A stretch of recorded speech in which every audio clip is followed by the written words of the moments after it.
मूर्ति पूजन।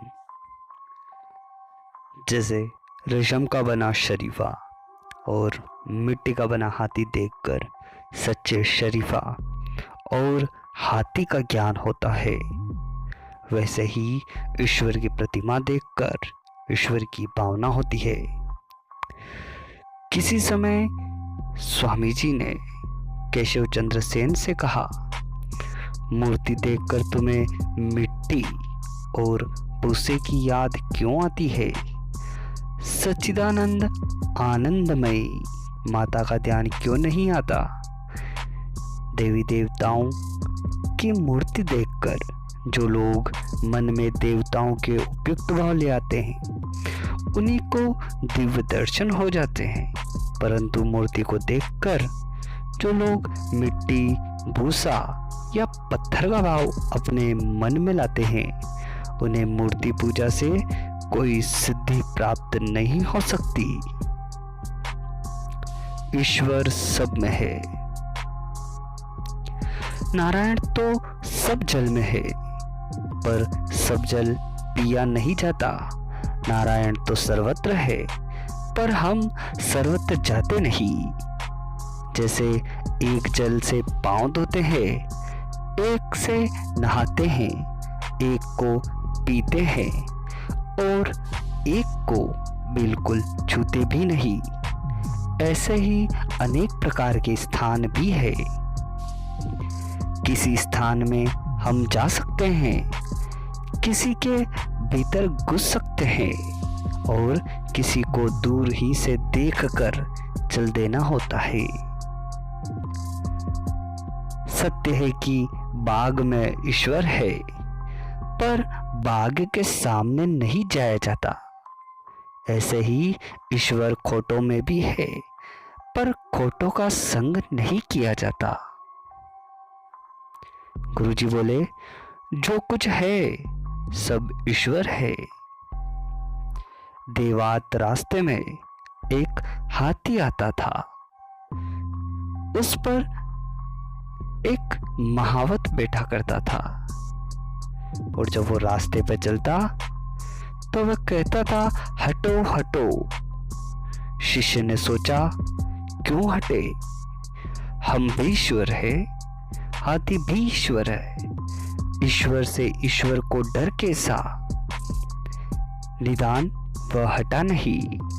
हाथी ने उसे सूंड से उठाकर दूर फेंक दिया और उसे बड़ी चोट लगी। उसने सब वृतांत गुरु से कह सुनाया।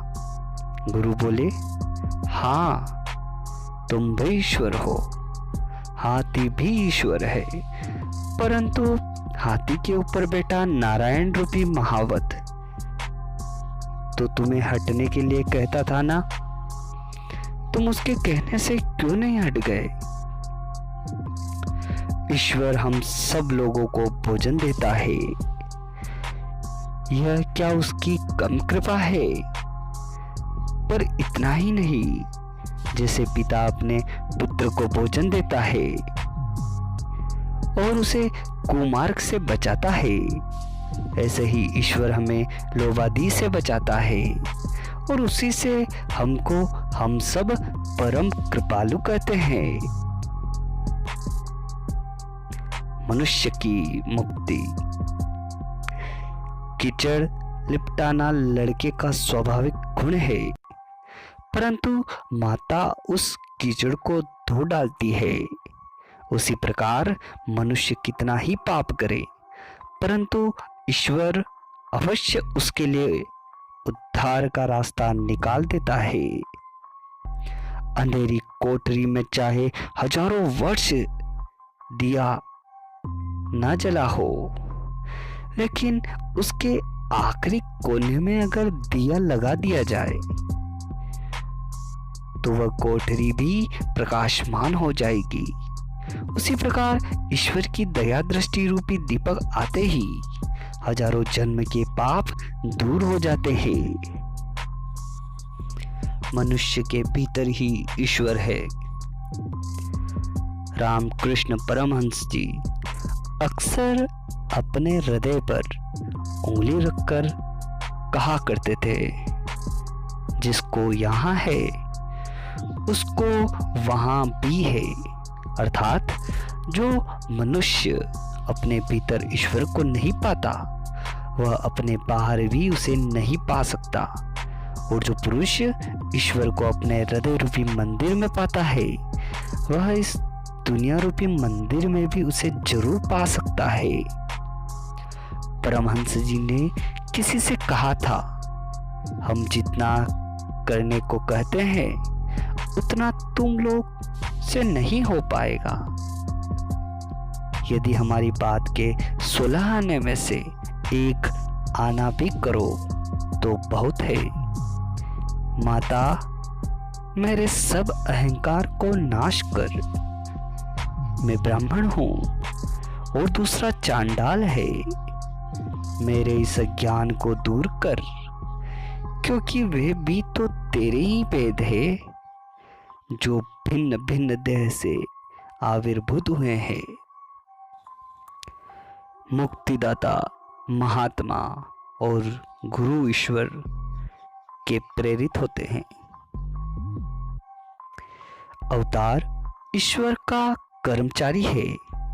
जैसे जमींदार के अधिकारी के भीतर जो प्रदेश है, उसमें कोई गड़बड़ी होने से वह अपने कारिंदे को प्रबंध के लिए वहां भेजता है, वैसे ही संसार में कहीं धर्म लोप होने लगता है तो वहां अवतार भेजा जाता है। एक ही अवतार डुबकी मार कर यहाँ कृष्णा होकर आया और वही अन्यत्र यीशु होकर प्रकट हुआ। प्रश्न, निर्गुण ब्रह्मा और राम कृष्ण आदि के रूप में क्या अंतर है और कैसा अंतर है? रामकृष्ण परमहंस जी ने उत्तर दिया, जैसे समुद्र और उसके तरंग में अंतर है। जब श्री रामचंद्र जी ने अवतार लिया था, उस समय केवल सप्तऋषि ही उन्हें पहचान सके। वैसे ही जब भगवान अवतार लेते हैं, तब सबका काम नहीं है कि उन्हें पहचान सके। कोई नहीं जानता कि ईश्वर का जब अवतार लेता है, तब उसे अपनी महिमा को कितना छिपा कर रखना पड़ता है। जैसे हाथी के दांत खाने के और दिखाने के और होते हैं, वैसे ही अवतारों के भी दो भाव होते हैं। साधारण मनुष्य के लिए साधारण भाव होता है, पर उनकी असली बातें कर्मकांड से परे होती है। प्रश्न, यीशु मसीह के विरोधियों ने उनके शरीर में कीलें ठोकी, पर उसने उनकी मंगल प्रार्थना की। परमहंस जी का उत्तर, कच्चे नारियल के फल में कांटा गो दो तो वह गूदे तक धंस जाता है, पर पक्के नारियल के फल में ऊपरी छिलके से अंदर की गिरी अलग हुई रहती है। यीशु भी पक्के नारियल के फल के समान था। उसकी आत्मा देह से अलग थी, इससे उसमें कीलें नहीं गड़ी और न उसको कष्ट हुआ। यही कारण है कि वह प्रेम से शत्रुओं के लिए भी मंगल प्रार्थना करता रहा।